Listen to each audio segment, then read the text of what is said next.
गेले 8-9 दिवस आपण या भगवतीचं रूप बघतोय, तिचं स्वरूप बघतोय. मग या दुर्गा दासांना तिचं स्वरूप कसं दिसलं? त्या लक्ष्मी सारखं दिसलंय. अहो ज्या वेळेला या परब्रह्माला एकटेपणाचा कंटाळा आला, एकोण बहुस्या, आपल्याला सुद्धा एकटं असलं की कंटाळा येतो की नाही? सध्या साथीदार आहे आपला मोबाईल, पण एकट्याला कंटाळा येतो. पूर्वीच्या काळी म्हणून एकटेपणाची शिक्षा देत असते. त्यामुळे माणसाला वेळ सुद्धा लागू शकतं. माणूस हा समाजप्रिय प्राणी आहे. मग तसाच भगवंताला सुद्धा असं वाटलं की आपण एकटं राहू नये, म्हणून या भगवतीला, जी निर्गुण निराकार असणारी ती भगवती, तिला त्यांनी अनेक रूपे घ्यायला सांगितली. आणि त्यातलीच काही रूप या दुर्गा दासांना दिसतात. पहिलं रूप दिसलं ते लक्ष्मीचं. 4था, 5वा, 6व्या माळेला ती भगवती जी आहे ती महालक्ष्मी, तिचं स्वरूप सांगितलंय की कमलासनामध्ये. एकदा भगवंत धावताना दिसताय. नारद मुनी म्हणतात, अहो भगवंता कुठे धावत चालला? कोण मागे लागलाय का तुमच्या? तेव्हा भगवंत म्हणतोय, अरे काय सांगू का? अहो कोणी दैत्य वगैरे मागे लागलाय का? छे मी दैत्यानं वगैरे भीत नाही बरं का. मग तुमच्या मागे कोण लागलाय? अरे नारदा, माझ्या मागे भक्त लागले. नारद म्हणतात, अरे भगवंता तुझे भक्त तुझ्या मागे येणार नाही तर कुठे येणार?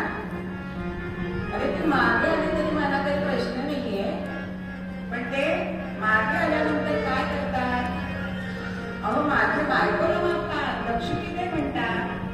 आता बायको मागितली तर चालेल का? हो कोणत्या पुरुषाला नाही चालेल. अशी ही लक्ष्मी आहे, कारण सगळ्यांना ती हवी हवीशी आहे.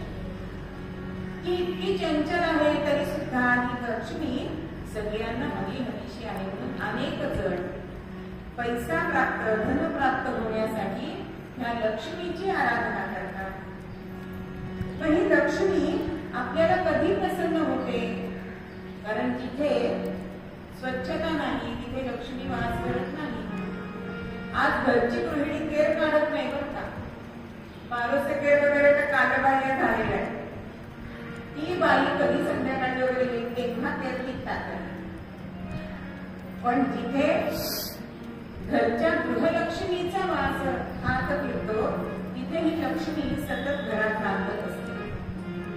अनेक रूपामध्ये आपण हिला आपल्या घरात सुद्धा आणतो. बघा, सून जेव्हा आपण घरात आणतो तेव्हा तिला गृहलक्ष्मी म्हणून आणतो की नाही? अगदी पायघड्या घालून, माप ओलांडून, सोन पावली या असं तिचं आपण स्वागत करतो. मग हे जे स्वागत आपण करतो त्यानंतर तिला जाच करायचा का सांगा बरं. सुरवास सासूरवास करायचा का तिला? नाही करायचा. ती पण आपल्या लेकीसारखीच आहे ना. आता प्रत्येक सासूने असा विचार करायला पाहिजे की आधी मुलींची शिक्षण 25-25 वर्षापर्यंत चालू असतात, करिअर करत असतात. मग 25व्या वर्षी आपल्या मुलीला किती स्वयंपाक येतो हा विचार करून आपल्या सुनेला पण येणार नाही हा विचार किती करायला पाहिजे. तिला हळूहळू शिकवलं पाहिजे. एकदम तुला काही येत नाही, आई वडिलांनी संस्कार केले नाही असं ह्या गृहलक्ष्मीला म्हटलं की लक्ष्मी आपल्या घरातून निघून जाते. अशी ही लक्ष्मी अत्यंत चंचल सांगितलेली आहे. एकदा भगवान विष्णूंना, कारण ही लक्ष्मी आणि तिची बहीण सांगितली ती अलक्ष्मी बरं का. म्हणजे असं म्हणतात की साडी म्हणजे आधी गर्वाली असं म्हणतात की नाही. मग ह्या एकदा अलक्ष्मीनी भगवान विष्णूंना विचारलं की ती चांगली दिसते का मी चांगली दिसते. आता आधी तो पंचेल विष्णूंना की काय करावं, काय उत्तर द्यावं विचार केलाय आणि भगवान विष्णूंनी जे उत्तर दिलंय ना ते खरंच छान आहे. त्यांनी लक्ष्मीला, कारण लक्ष्मीला पण वाटायला लागलं आता माझी जर त्यांनी निंदा केली तर चालणार नाही. पण भगवान विष्णूंनी काय सांगितलं लक्ष्मीला, तू येताना चांगली दिसतेस आणि अलक्ष्मीला सांगितलं तू जाताना चांगली दिसतेस. दोघींनाही चांगली दिसतेस सांगितलं. पण अलक्ष्मी जी आहे ती अत्यंत आपल्या घरामध्ये दारिद्र्य आणणारी अशी सांगितली. या लक्ष्मीचं वाहन सुद्धा सांगितले ते ढुबड सांगितलंय.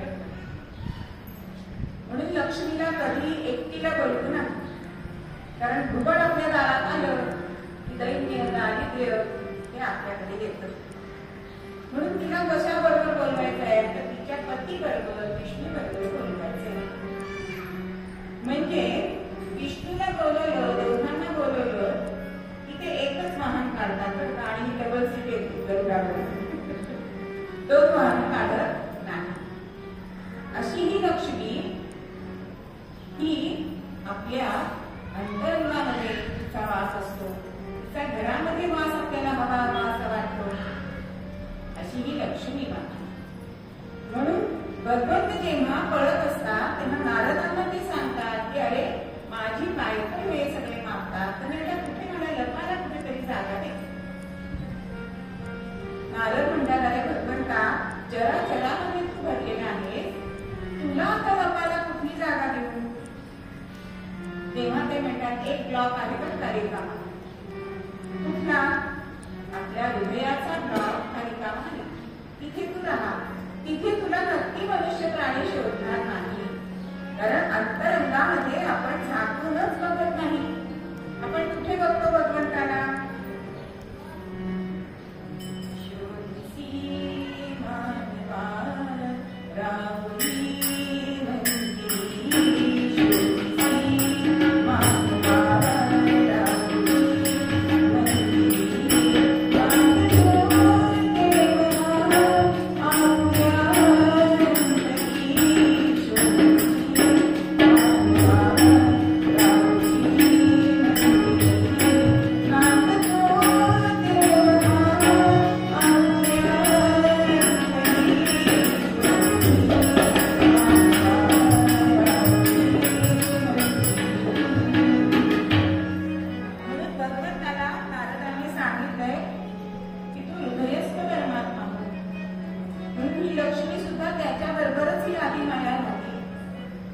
सगळ्या संतांनी विष्णूंना मागितले नाही.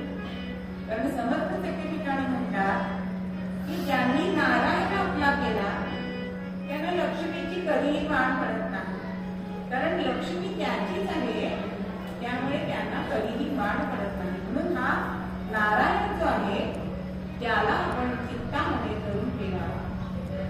अशी ही लक्ष्मी ह्या रूपामध्ये या दुर्गादासांना दिसते. त्यानंतर येते लक्ष्मी सरस्वती. सरस्वतीचे सुद्धा जीवनामध्ये अत्यंत महत्वाचा असा तिचा भाग आपल्याकडे सांगितलेला आहे.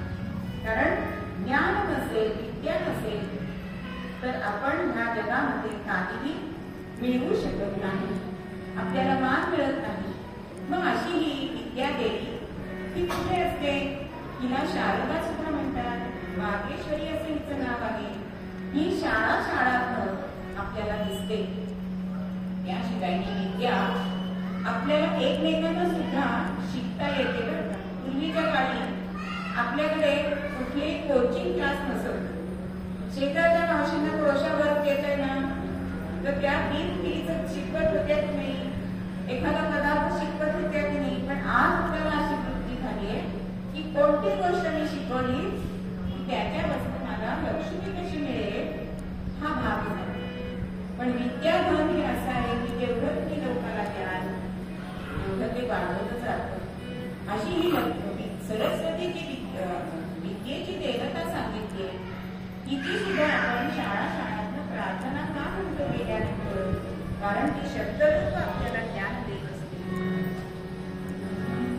शब्दरूप शक्ती ते ज्ञान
ते म्हणजे लक्ष्मी, सरस्वती, दुर्गा.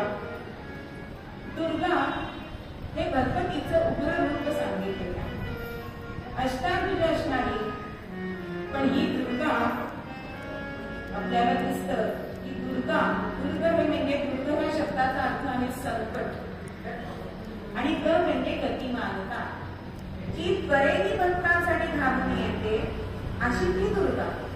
पण ही दुर्गा आशुतोष नाही बघा, सुलभा सुद्धा नाही. ही भगवान शंकरांसारखी लगेच आपल्याला प्रसन्न होत नाही. हिची आपल्याला आराधना करावी लागते.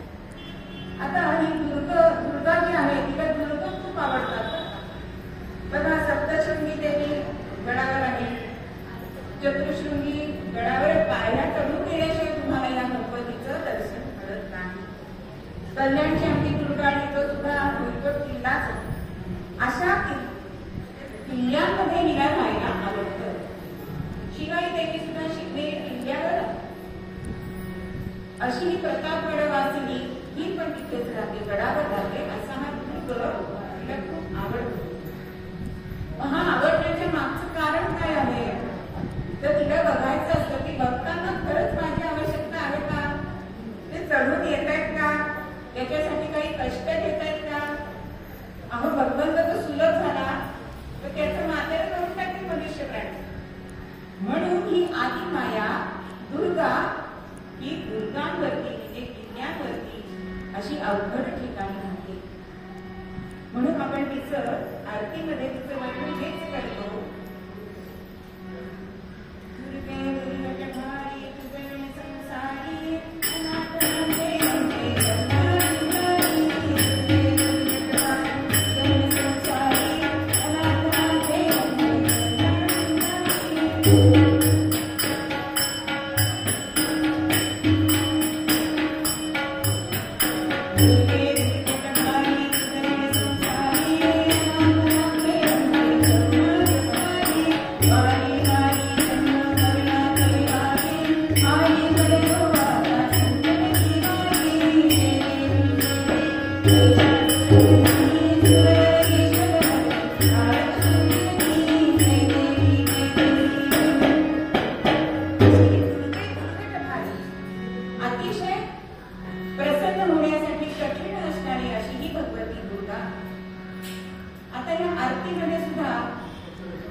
निघून निघून पाहता तुझा सेना चारी श्रमले म्हणजे 4 जण कोण तर 4 वेद तिचं स्तवन करताना दमताय इतकं तिची स्तुती मोठी सांगितली आणि साधी विवाद करता तिथे पडलो म्हणतात पण पडले शब्द आहे.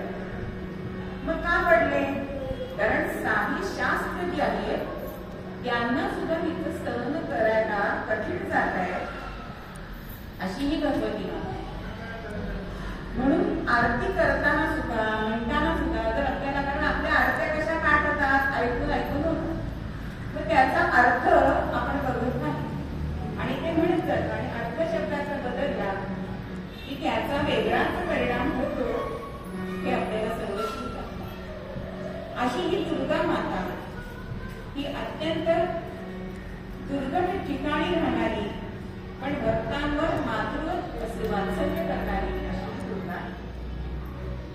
त्यानंतरचं 4थं रूप त्यांना दिसतंय ते म्हणजे काली. कलकत्त्याला जर काली मातेचं दर्शन आपण घ्यायला गेलो तर ते इतकं उग्र रूप आहे की आपण तिच्या नजरेला नजर देऊ शकत नाही. भव्य अशी तिची मूर्ती आहे. मग हे काली रूप जे आहे ते दुष्टांचा संहार करण्यासाठी ते भगवतीने उग्र रूप धारण केलेलं. पण ही काली माता रामकृष्ण परमहंसांवर तिचे किती प्रेम होतं की त्यांना कालिदास सुद्धा म्हणत असत. कारण त्यांनी अशी पूजा केलेली आत्मनिवेदन भक्ती तिच्याशी केलेली की ती काली माता त्यांच्यावर प्रसन्न झाली. या रामकृष्ण परमहंसांनी आषाढी अमावस्येला त्यांची पत्नी शारदा माता यांचं सुद्धा काली माता म्हणून पूजन केलेलं आहे.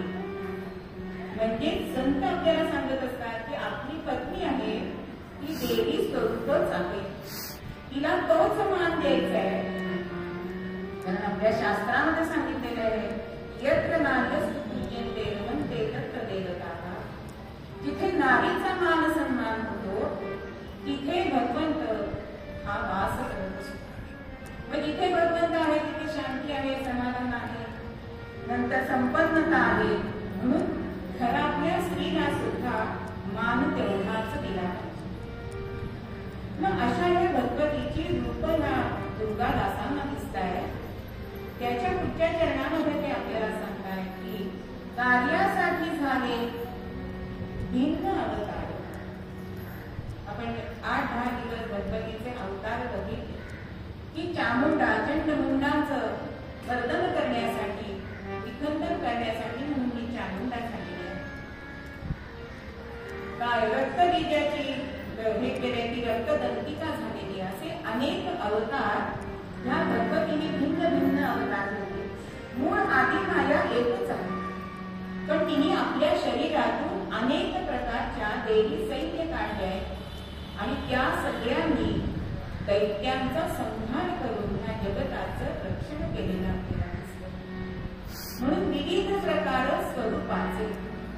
म्हणून ह्या देवींच्या प्रतिमा का आपल्याला वेगळ्या दिसतात की कोणी चतुर्भुज दिसतं, कोणी अष्टादशभुज दिसतं, कोणी दशभुजा दिसतं, कोणी अष्टभुजा दिसतं. हे त्या त्या प्रसंगानुसार त्यांनी ते स्वरूप धारण केलेलं आपल्याला दिसतं.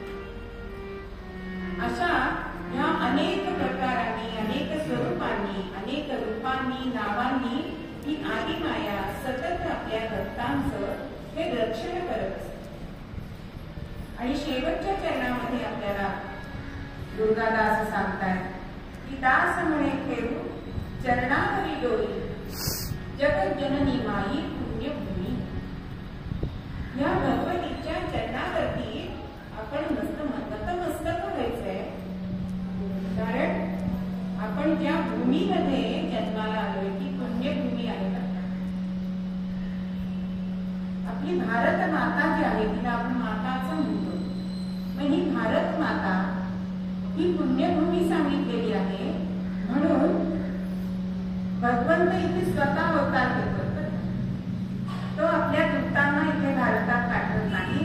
भगवंतांनी सगळे स्वतः अवतार या भारत भूमीमध्ये घेतलेले आपल्याला दिसतात. या आदिमायेने अवतार घेतलेले दिसतात. मग हे अवतार घेतलेले आहे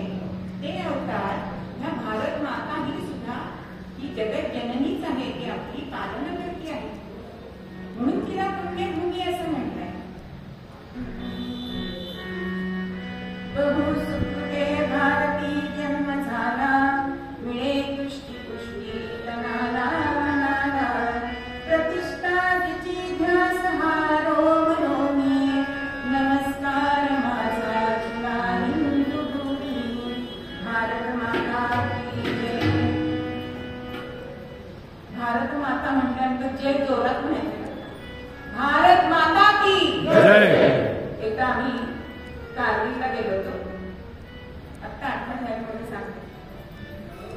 आणि तिथे आम्हाला ते युद्ध कसं झालं असं तिथे मॉडेल केलेलं आहे. ते सगळा तो जो जवान होता तो सांगत होता.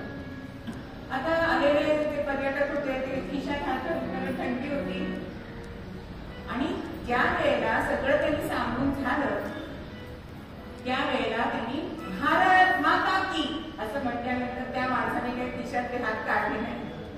म्हणजे अहो हाताला जर तुम्ही वर केले नाही तर तुमचा आवाज सुद्धा वर चढत नाही करत. आणि हे त्याच्या दृष्टीप्रथा सांगत म्हणून त्यांनी पुन्हा त्यांना सांगितलं की भारत माता की जय म्हटल्यानंतर हात वर गेलाच पाहिजे अशी ही आपली भारत माता आहे. शंकर अभ्यंकर एका ठिकाणी प्रवचनामध्ये सांगत होते हे जे पृथ्वी पूर्ण जे आपले जग आहे ते तर आपलं घर समजलं तर अमेरिका हा दिवाणखाना आहे. अजून अनेक त्यांनी उदाहरणं दिली. पण भारत माता ही कोण आहे? त्या घरातलं देवघर आहे बरं का. म्हणजे भारत माता इतकी पुण्यभूमी सांगितलेली आहे. मग अशा पुण्यभूमीमध्ये आपण जन्माला आलोय म्हणून दुर्गादास सुद्धा तिला माता असं म्हणताय की भारत माता. मग ही भारत माता अनेक क्रांतिकारकांनी सुद्धा या भारत मातेला स्वातंत्र्य मिळवण्यासाठी आपला देह दिलेला आपल्याला दिसतो. तळहातावर प्राण ठेवून त्यांनी अनेक कार्य केले म्हणून आज आपण स्वराज्यामध्ये आहोत. पण आता आपलं काय आहे? आपलं कार्य काय आहे तर त्यांनी स्वातंत्र्य मिळवून दिलंय म्हणजे स्वराज्य मिळवून दिलंय. पण ते सुराज्य करायचंय हे आपल्या हातामध्ये आहे. म्हणजेच या पुण्यभूमीची सेवा आपण करू तिची उपासना आपण करू हा त्याचा आहे. स्वातंत्र्यवीर सावरकर म्हणत असत की देह आणि देव याच्यामध्ये मध्ये देश लागतो हे सगळ्या देशबांधवांनी लक्षात ठेवा. ह्या मातीवरती आपल्या भूमीवरती प्रेम करणारे अनेक उदाहरणं आपल्याला दिसतात की ज्या वेळेला विवेकानंद हे अमेरिकेत बरेच काळ राहिल्यानंतर तिथल्या काही लोकांनी त्यांना विचारलं की आता तुम्हाला इथून जायचंय तुमच्या भारत मातेमध्ये तर तुम्हाला कसं वाटतंय? कारण तुम्ही इथे आयुष्य आरामामध्ये राहिलेले आहात, तुम्हाला सुखसोयी होत्या. तेव्हा ते म्हणताय की मला या संपन्नतेची काही पडलेली नाहीये. मी जेव्हा माझ्या भारत मातेमध्ये प्रवेश करीन पहिलं पाऊल टाकीन त्यावेळी तिची माती मी कपाळाला लावणार आणि तशी त्यांनी ती माती लावली. तसंच उदाहरण आपल्याला द्यायचं झालं तर आद्य क्रांतिकारक वासुदेव बळवंत फडके यांना जेव्हा तुरुंगामध्ये ठेवलं एडममध्ये त्यांनी बरोबर एका बटव्यामध्ये भारत मातेची माती नेलेली होती आपल्या कशासाठी की आपण आता इथे परत येणार नाही असं आपल्याला वाटतंय. मग ज्यावेळी आपले प्राण जातील त्यावेळेला ती माती कपाळाला लावूनच त्यांनी बेबसवली. अशी ही पुण्यमाता पुण्यभूमी आहे. अशी हा भारत मातेच्या रूपात सुद्धा या दुर्गादासांना ही लक्ष्मी देवी दिसतीये, भगवती दिसतीये. अशी ही भारत माता तिचा एक जोपा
समर्थांना सुद्धा स्वप्नात रामराज्य दिसलेलं होतं. मग हे रामराज्य आता येऊन पाहताय, त्याला थोडा आशेचा किरण आलेला आहे. मग त्याच्यासाठी आपण काही ना काहीतरी प्रयत्न करायला पाहिजे. फक्त मोदी करतील असं करून हाताला ठेवून बसलं चालणार नाही. मध्ये खेळ आला होता, व्हिडिओ आला होता आणि त्याला नाव दिलं होतं मोदी खेळ. राजकारण इथे सांगायचं नाही, पण त्यातलं आपल्याला मर्म घ्यायचं. मग हा खेळ काय होता? शाळेमध्ये घेत होते. त्या मुलाच्या पायाला एक दोरी बांधली आणि त्या दोरीला खूप मध्ये अडकून त्या दोरीच्या दुसऱ्या टोकाला जिलबी अडकवली. आता ह्या मुलांनी पाय वर केला असा लल्लीसारखा की ती दोरीची जिलबी खाली येत असते. पण ती जिलबी मुखात जायची नाही, कारण एका पायावर किती वेळ उभं राहणार. मग पाय टेकला की ती जिलबी वरती जायची. मग ह्यातनं आपल्याला काय घ्यायचंय की लाचलुचपत खागुगिरी करायची नाहीये, म्हणून त्याला मोदी खेळ असं नाव दिलेलं होतं. म्हणून व्यसनमुक्तीपासून मी दूर राहील, लाचलुचपतीपासून तो सांडून टाकील, म्हणजे लाचलुचपत करणार नाही. विश्वशांतीचा मंत्र मी जपेन, असं या भारत मातेचा जोगवा आपण गायचाय, तो जोगवा मागायचाय आणि रामराज्य आपल्या भारत भूमीमध्ये आलं पाहिजे. आपण असं म्हणतो की इंग्रजांच्या काळात सस्ताई होती, अमुक होतं, त्यांनी आपल्याला सुखसोयी दिल्या, त्या त्यांनी आपल्यासाठी केल्याच नव्हत्या. त्यांना ती सुविधा व्हावी म्हणून आपल्याकडे रेल्वे वगैरे त्यांनी आणलेली आहे, आपल्यासाठी नाही. हा पहिला गैरसमज आपण बाजूला काढला पाहिजे. कारण आपल्या वेळी सुद्धा आपल्या पुराणामध्ये सगळ्यांमध्ये पुष्पक विमानाचा उल्लेख आहे की नाही? म्हणजे विमानाचा शोध कोणी लावला? पहिला भारताने लावला. शून्याचा शोध कोणी लावला? जगाला शून्य दिलं कोणी? भारताने दिले. अशा अनेक गोष्टी भारताने दिलेत, म्हणून ती सगळी लोक आपल्याकडनं घेऊन जात आहेत. आज आपल्याला त्यांच्या इथे व्हिडिओ येतात की नाही, गीतेचे श्लोक म्हणणारे शाळेत, आणि आपण काय करतोय? आपल्या शाळेत ट्विंकल ट्विंकल लिटिल स्टार. का आपण आपल्या मुलांना गीता शिकवू शकतो? कारण ही पुण्यभूमी आहे. भारत माता ही कर्मभूमी सांगितली आणि इतर सगळ्या भूमी ज्या आहेत त्या भोगभूमी आहेत. म्हणून भारतामध्ये देवाला अवतार घ्यावा असं वाटतं. अशी ही पुण्यभूमी, तिच्या चरणावर डोळी ठेवा असं दुर्गादास आपल्याला सांगतात. आजचं दुसरं शक्तीपीठ जे आपल्याला बघायचंय ते शाकंभरी माता. शाकंभरी माता म्हणजे ज्या वेळेला आपण आता अभंगामध्ये बघितलं की अनेक भिन्न भिन्न प्रकारचे रूप स्वरूप तिने घेतलेली आहे. ज्या वेळेला दुर्गम नावाचा असुर त्यांनी ब्रह्मदेवाची तपश्चर्या केली आणि सगळं वेदाचं ज्ञान हे मला मिळावं असं त्यांच्याकडे मागणं मागितलेलं आहे. आता वेदांचं ज्ञान गेल्यामुळे ऋषी मुनी मनामध्ये भक्ती करतायत, पण ज्ञान विचलित भक्ती करतात. पण तरी सुद्धा जे बुद्धीमध्ये असतं ते मनामध्ये सुद्धा असतं. आणि म्हणून ह्या दुर्गम राक्षसांनी काय केलं? 100 वर्ष पाऊस काढला नाही.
अशी तेव्हा अवस्था झाली. एक दिवस पाणी आले नाही की आपण बायका चर्चेचे होते आपल्या मनात. ज्यावेळी आम्ही तळेगावला राहायला आलो पुण्यातून, अहो 2 दिवसांनी 2 तास पाणी यायचं. बरं, वेळ ठरलेली नाही. म्हणजे माझ्या डोळ्यात तर पाणी यायला लागलं ते तर पाण्यासाठी तरी पुन्हा पुण्यात जावं अशी अवस्था होती. मग 100 वर्ष पाऊस पडला नाही, काय लोकांची दैना झाली असेल. भुकेनी तहानेनी व्याकुळ झालेली ही सगळी प्रजाजन भक्त आणि या भगवतीने आपल्या शरीरातून हे माझ्या निर्माण केले, शाप तयार केले. शाकंबरी म्हणजे शाक म्हणजे भाजी आणि अंबरी म्हणजे एक प्रकारचं भांड, म्हणून हिचं नाव शाकंबरी असं ठेवलं गेलं. आजही तिचा पौषामध्ये अश्विनामध्ये जेव्हा उत्सव होतो तेव्हा तिला भाज्यांची आरास केली जाते, कारण सगळ्यांचं भरण पोषण करण्याची ताकद ह्या मातेमध्ये आहे. असे हे शक्तीपीठ कर्नाटकामध्ये बदामी इथे तिचं मूलभूत सांगितलं आहे. आपल्या साताऱ्याजवळ नागेवाडीमध्ये पण तिचं एक देऊळ आहे, छोटे मोठी अशी दीपमाळा तिथे आहे. राजस्थानात आहे, उत्तर प्रदेशामध्ये तिचं स्थान आहे. अशी ही शाकंभरी माता अनेक जणांचं कुलदैवत आहे. अनेक भक्तजन तिचं बदामी इथे जाऊन हजारोच्या संख्येने तिचं दर्शन घेत असतात. अशी ही शाकंभरी माता हे मूलपीठ या भगवतीचं आहे. तिचं आयुध आपण आज बघायचंय ते आयुध म्हणजे पाश, म्हणजे दोरीसारखं ते शस्त्र आहे. आता दोरी हे शस्त्र होऊ शकतं का? आजच्या काळात कोणाला वाटणार नाही, कारण आता बंदूक आलेले आहे. पण पाश हे दोरीवरचं असं शस्त्र असतं तरी त्याचा अनेक प्रकारांनी उपयोग होतो, कारण पूर्वी सगळेजण पायी प्रवास करत असत. मग ह्या दोरीचा उपयोग आपल्याला वळकटी बांधायला होतो. आता वारीत गेलं की वारीमध्ये दोऱ्या लावल्या जातात, त्याच्यावर कपडे वळत टाकले जातात. किंवा तुम्हाला चोर लुटायला आले तर तुम्ही त्यांना झाडाला बांधायला त्याचा उपयोग करू शकता. आणि ह्या पाशाने तुम्ही शत्रूवर ताबा मिळवू शकता. म्हणून भगवतीने हा अंकुश पाश हातामध्ये धरलेला आहे. म्हणजे ज्या शत्रूला एक संधी द्यायची पण त्याला काबूत सुद्धा ठेवायचे, त्याच्यासाठी भगवतीने हे पाश हे शस्त्र वापरलेलं आपल्याला दिसतं. आजची निसर्ग देवता आहे सूर्य. सूर्य हा देव जो आहे तो आपल्याला दिसतो, तो पंचायतनामधला सुद्धा देव सांगितलेला आहे.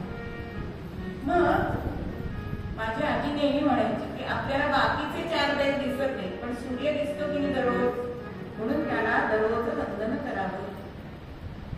मग हा सूर्य अत्यंत आपल्याला हितकारक आहे, कल्याणकारक आहे, म्हणून त्याला आपण मित्र असं म्हटलंय. ओम मित्राय नमः असा पहिला नमस्कार त्याला ह्याच नावाने आपण घालतो.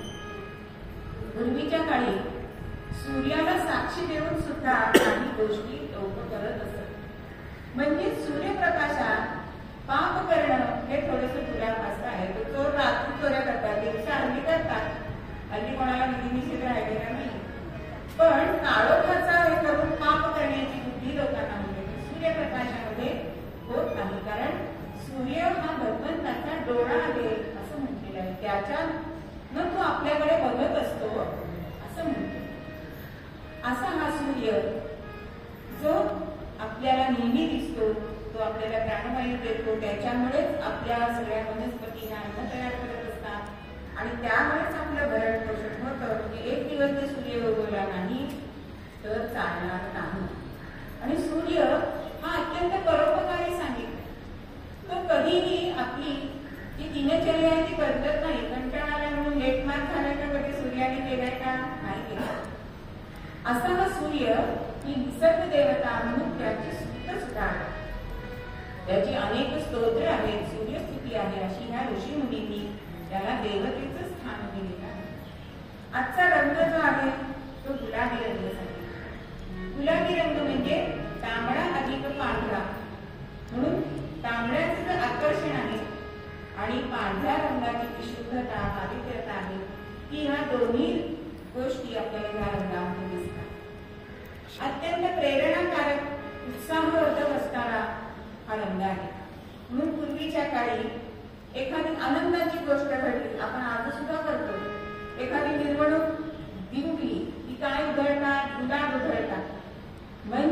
गुलाबी रंग हा उत्साहाचा रंग आहे. असा उत्साह आपल्यामध्ये असायला पाहिजे हे तो आपल्याला सांगत असतो. जास्त करून स्त्रियांना हा रंग आवडतो. जसा पुरुषांना निळा रंग सांगितला तसा स्त्रियांना हा रंग आवडतो आणि हा रंग आपल्याला अत्यंत उत्साह देतो. म्हणून ह्या रंगाचं आपण परिधान करत असतो. अशा अनेक रूपांनी नावांनी अशी ही भगवती ह्या चराचरामध्ये भरून राहिलेली आहे. फक्त तिचं आपण रूप पाहायचं नाहीये, स्वरूप पहा. म्हणून विविध प्रकारे स्वरूप असंच अभंगामध्ये आपल्याला ते सांगतात. म्हणून मातृभूमी ही सुद्धा देवता आहे. दुर्गा, लक्ष्मी, सरस्वती, काली ह्या सगळी देवीची जी भगवतीची रूप आहे. कोणत्याही रूपामध्ये तुम्ही तिला पूजा, पण त्या भगवतीला मात्र आपण शरणागत केल्याशिवाय ती आपल्यावर प्रसन्न होत नाही. म्हणून तिची उपासना मनापासून करा. आजची सिद्धिदात्री हिचं आपण पूजन करायचंय म्हणजे आम्हाला. आणि ही सिद्धिदात्री म्हणजे ज्या वेळेला ही निराकार अशी शक्ती होती त्यावेळेला भगवान शंकरांनी तिचं पूजन केलंय आणि तिला प्रगट केलेलं आपल्याला दिसतं. ही आपल्याला सिद्धी देणारी अशी ही सिद्धिदात्री आणि सर्वश्रेष्ठ नवदुर्गांमध्ये सर्वश्रेष्ठ असणारी अशी ही सिद्धिदात्री देवी. तिचं पूजन आज केलं जातं म्हणजे आपल्याला सुख, संपत्ती, संपन्नता, मनाला शांती असं मिळतं. तिला तीळ, तिळाचे लाडू, नंतर खीर असे पदार्थ नैवेद्य म्हणून दाखवले जातात. अशी ही सिद्धिदात्री ही पण आपल्याला प्रसन्न हो. तिचं रूप आपल्याला दिसू दे. जसं दुर्गादासांना दिसलं, चराचरामध्ये या भगवतीचं रूप बघायचं आहे. म्हणजे प्रत्येक स्त्री ही शक्तिरूप आहे हे जर आपण बघितलं तर आपल्याला सुद्धा तिची रूप दिसतील. हेच आपल्याला मूलपद्यामध्ये दुर्गादास सांगतात. लक्ष्मी सरस्वती दुर्गा आणि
यांचं मूळ नाव आहे हरिचरण. पण हरिचरण नाम युक्त झाले, हरिचरण नाम युक्त झाले, दुर्गा नामे जाणला दुर्गादास. दुर्गा दुर्गा जप करिता, दुर्गा दुर्गा जप करिता,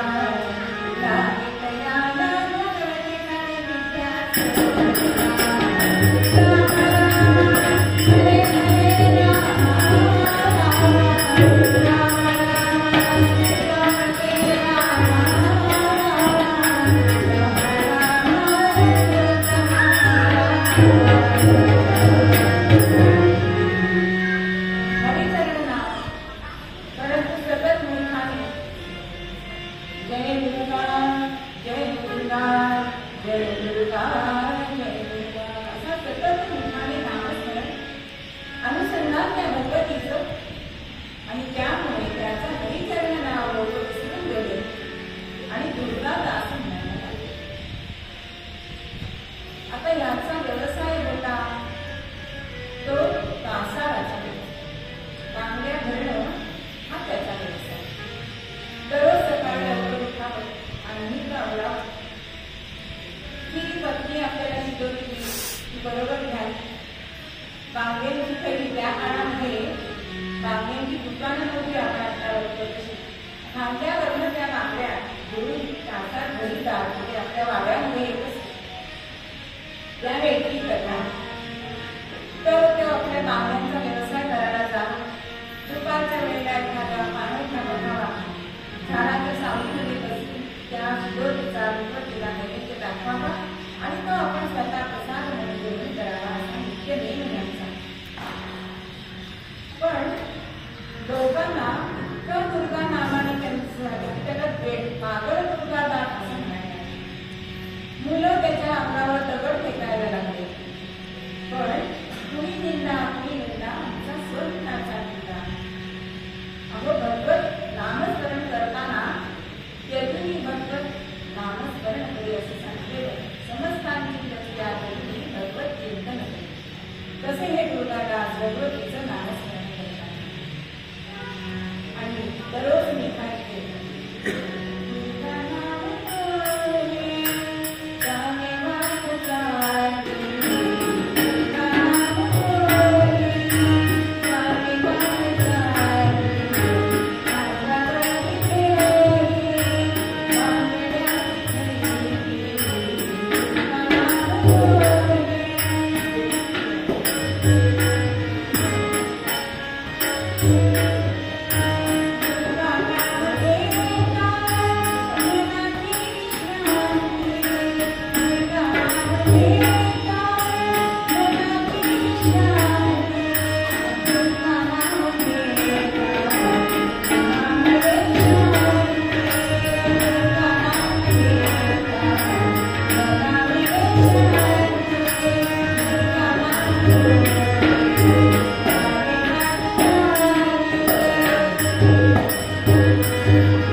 बांगड्यांना श्रेष्ठत्व होते. अशा या बांगड्या विकायला जावं आणि एक दिवस असाच हा दुर्गादास बांगड्यांचा व्यवसाय करण्यासाठी घराच्या बाहेर पडला. चितोडी घेतली. दुपारच्या वेळी एका सरोवराच्या इथे आला. झाडाची सावली बघून तिथे बसल्या भगवतीला त्याचा नैवेद्य चितोडीचा दाखवला. प्रसाद भक्षण केलाय आणि थोडीशी वाहतूक घेतले. ऊन कल्पी झाले आणि आता सगळं आपलं बाळ विस्तार आवडलाय. खांद्यावर थोडी घेतले आणि निघणार.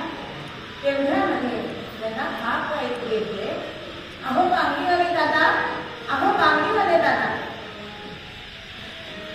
आता कोण हाक मारताय म्हणून सहज मागे वळून बघितलं तर एक 15-16 वर्षाची युवती त्याला दिसली. आजपर्यंत एवढ्या स्त्रियांना त्यांनी बांगड्या धरले, पण असं सौंदर्य त्याला बघता आलेलं नव्हतं. बघण्यात कसं होतं ते सौंदर्य. नाथात हसला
म्हणून त्यांनी वेळ थोडासा वाढावा म्हणून सांगितले. सरोवरावर तुम्ही स्नान करू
तिथे नव्हती.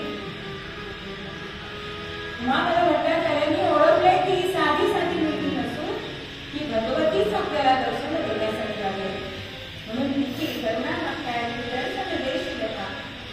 आणि ते दर्शन दे श्रीलता,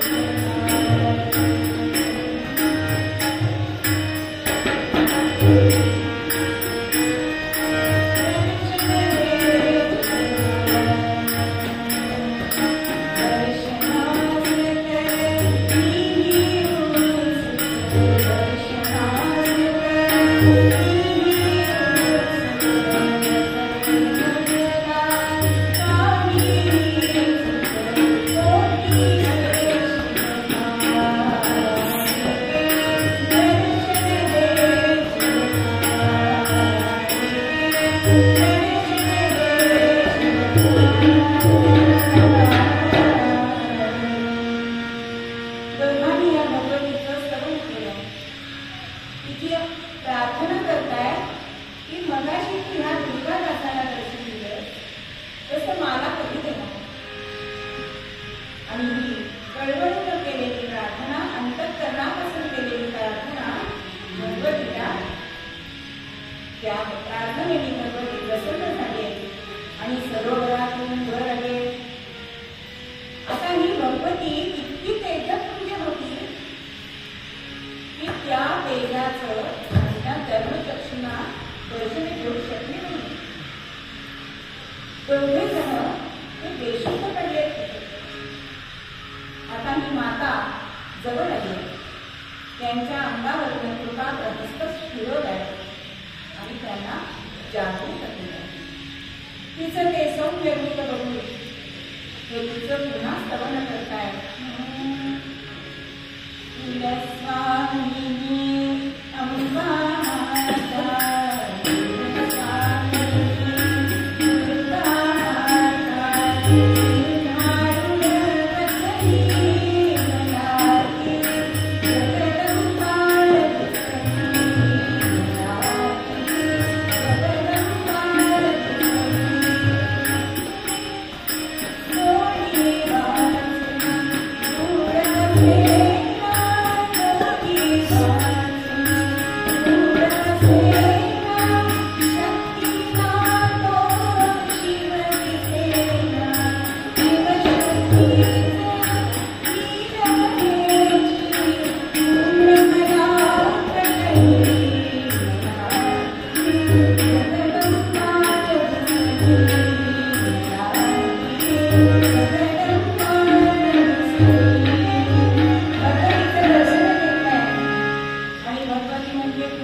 पण हे दोघेही भक्त भगवतीला सांगताय की तुझं नामस्मरण असं त्यांच्या हाती घडते, तुझी उपासना भक्ती अशी त्यांच्या हाती घडते.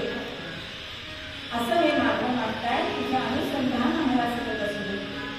आणि भगवती तथास्तु म्हणाले आणि अंतर्धान पावले.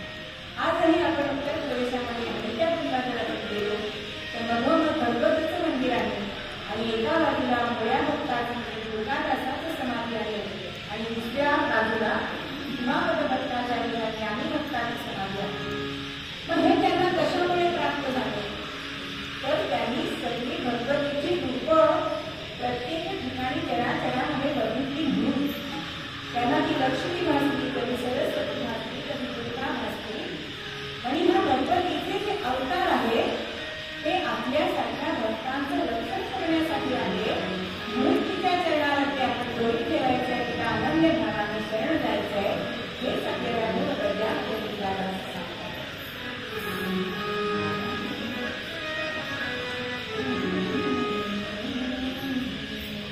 लक्ष्मी सरस्वती